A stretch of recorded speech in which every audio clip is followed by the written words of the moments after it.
Guys, may napagbintahan kanina kaya titikim din tayo ng masarap na ulam. Magluto tayo ng tinula. Ito yung mga ingredients nakahanda na Bawang sibuyas luya, sayutit saka manok. Pipitas ako dyan sa yung daon ng malunggay.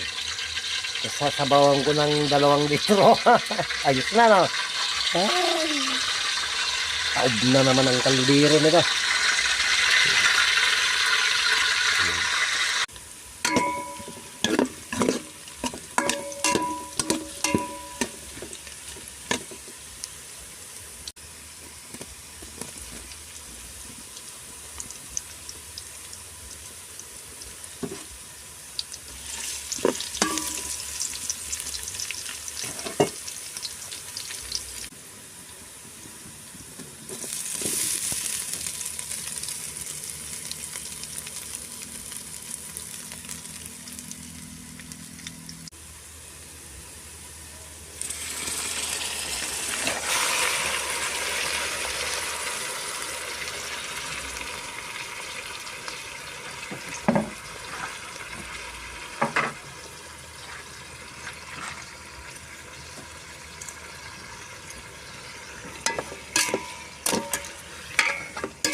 Pag kumulo na yan po, lalagay ko na to yung dahon ng malunggay.